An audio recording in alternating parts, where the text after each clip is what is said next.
Hi there, it's the early spring garden tips and tour, and it's Alexandra here from the Middlesized Garden YouTube channel and blog. And we've had some sort of up and downy weather. It's been a very wet winter overall. But average temperatures recently have been between 2 Celsius and 10 Celsius, that's 35 to 50 Fahrenheit, which is about average for this time of year. Except suddenly, a couple of weeks ago, we got 17 degrees Celsius, which is about 62 Fahrenheit. And you can imagine what that does to the garden. Everything just springs up. I've had a few difficult decisions to make in the garden this spring, and the major one is my favourite tree, Catinus grace, which is the most stunning element in the garden, and we've had to think very carefully about whether to get rid of it. So we'll go on to that in a minute, but let's start with what's working in the garden now and what the jobs are to do. The Middlesized Garden is a walled town garden, and it's L-shaped. It's 100 feet long, 80 feet wide at its widest, and 40 feet wide nearer the door. And you come out of this door and you go up some steps and into the first part, which we call the parterre. And on one side there is the shady border, and on the other side is our main colourful border. It's sunny, we can see it from the kitchen window. When we designed the garden, we wanted one border that we could see from the house which had all the colour. So this is the shady border, and I'd just like to make a case for shady borders, because once you've got the right plants in there, they don't need fertilising because plants grow very slowly. They don't need as much watering or any watering at all because the sun doesn't evaporate the water from the soil. The plants grow more slowly, the flowers last longer, the weeds grow more slowly, there's less weeding, and if you choose the right plants, they can look good for a really long time. And the plants that make this border look good, I think, are the Hydrangea Annabelle. And I've left the Hydrangea Annabelle up until last week because throughout winter, their heads make a lovely seed heads. They give the garden structure. They are brown, but they look, I think, very handsome. Otherwise, doing well in the border at the moment are snowdrops, hellebores, and the leaves of cyclamen, and of course anything that's evergreen, such as the fatsia. Here, where there's a wall between the parterre and the big open lawn at the back, we're trying a new experiment. In the autumn, Felix, who helps me in the garden, planted 300 bulbs just along this wallway, and as you can see, we're trying to prevent Ozzy and the rest of us from standing on the bulbs by putting up a sort of rough kind of fence. The idea is that these 300 bulbs will naturalize and turn into many, many more bulbs, and they are white crocuses and then 4 different kinds of white daffodil which should flower successionally. Now, I felt 300 bulbs was a lot for this particular area, but you know, I could have bought 500 or 600 and there would be better cover. But anyway, I hope that in the years to come, then these bulbs will spread out and we'll have a great wall of white daffodils that should last for a couple of months. Well, you know, you can dream. That's what gardening is about, dreaming. So now to the decision about the tree. As you can see, this is a stump. This tree here is Catinus grace, a smoke bush, and when people came into the garden in the summer, they would look at it, they'd say, oh my goodness, what's that? And it was the most amazing red leaves, which made a marvellous background for planting, and lovely big smoky flowers. And then in autumn, it would go a complete rainbow of colours, and it was very big. We've been reducing it over the years. But the problem that arose is that about 5 or 6 years ago, one half of it just suddenly died. So we cut that back, and actually it revived and we were really thrilled. And then other bits every year, a small bit or a large bit would die off, and we cut that back, but of course it was getting increasingly distorted. Someone explained to me that trees have their growing phase, their mature phase and their dying phase, and their dying phase can last about 10 years.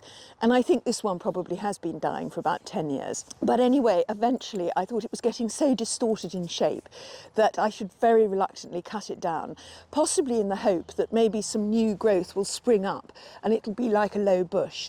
But when we cut it down, we discovered that the inside was just sawdust. It really was completely dead inside. Now, obviously, if this tree had been near a path, or if we'd let it stay tall, we would have had to make this decision much more quickly, because you know, if a tree is dangerous, you do have to take it down. But this is in the middle of a border. It wasn't very tall. There was no chance that even in a very strong wind that it could fall on anyone. And so we took this decision to take it down, and I'm now going to see what happens to this area. I'm not going to replace it. I'm not going to suddenly just say, oh, I've got to have another tree here. I'm going to see how the area changes over the year, and I'll keep you updated on that in the regular garden tips and tours. This area here used to be our veg beds, but I found that I was just too busy to grow veg, and I've never been that good at it anyway. So as an experiment, I'm growing wildflowers in 3 of the beds. There is rhubarb in that 4th bed, and that is a very easy thing to grow. This bed over there is a shade mix from Boston seeds, and they're mainly perennial, and I planted them quite late last year, so they didn't really come up much, but I'm looking forward to seeing what it does this year. Last year, this border, which is sown with Kent wildflower seeds, was absolutely beautiful. It had blue flowers, Echium vulgare, which is known as Viper's bugloss, and also cornflowers. Anyway, this year I think this same seeding, I haven't done anything to it over the winter, is going to be mainly wild carrot. So that's very good value when you think it's 1 packet of seeds, and I got completely solid flowers all last summer, 6 weeks or so of flowers, and then I'm going to get flowers this summer, and it's been very easy care. This border here, which is empty, was absolutely beautiful last summer. It was Pictorial Meadows classic mix designed by Nigel Dunnett. It's based on the thing he did for the Olympic Gardens in Stratford in Olympic year. And it was so pretty, so I'm doing it again. But because it's annual seeds, you have to replant it. None of this is meadow, of course. This is actually wildflower borders. There's no grass in any of the 3 of them. But it has been a very easy way of growing things. And I think if you've got a spare border and maybe you don't want to do too much to it, a packet of wildflowers could be a very good option. We've reseeded this area of the lawn, and we're using a slightly different lawn seed. I was given a box of Nature's Lawn by Johnson's Lawns.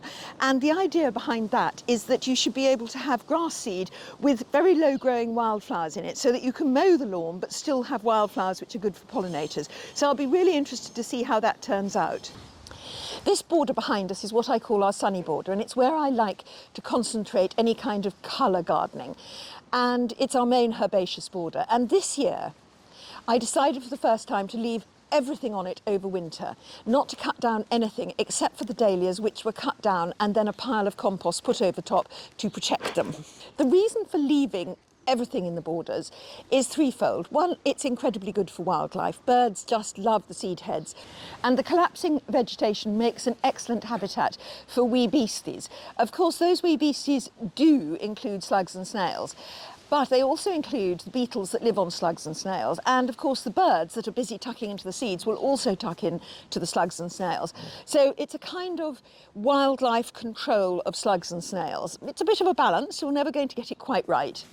Recently I read something by Sarah Raven, who said that what she does when she clears her borders, she does leave them over the winter like I did, and when she clears them she scatters some dried mealworms across the top, and then the birds will go for the dried mealworms, and then after that they'll pick around and find little slugs and snails and eggs and things like that.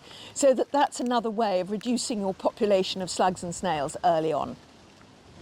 It has to be said that early spring, one of the best jobs is to reduce your population of slugs and snails, because 2 slugs now becomes 50 slugs by the end of May and 500 by the end of September.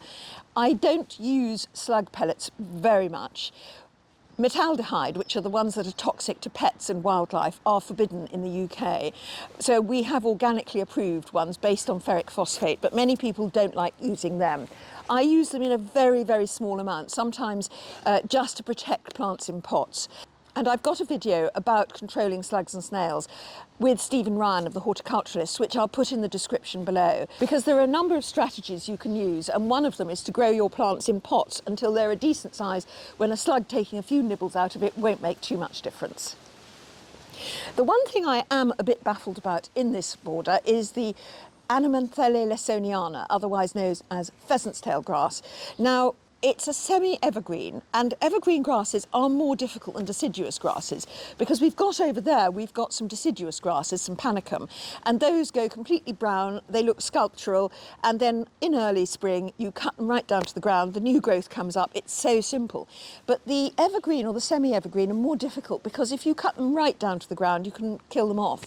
And these pheasant's tail grass clumps are getting a bit big, they're getting a bit old, and I haven't really got a clear answer out of everyone that I've asked about what I should do with them. So I will find out more and report back to you. The other reason for leaving these beds completely full of what appears to be dead plants in the winter is that they actually can look lovely in frost and snow. We didn't have any snow this winter and we didn't have much frost, but I do think that seed heads can look gorgeous in the frost. And also, to be honest, I really like not having bare soil. And of course, one final issue, which I have and I know some of you have, is that if you've got the border completely full of plants and seed heads and things like that, then your dog can't go onto the border and get to the birdseed.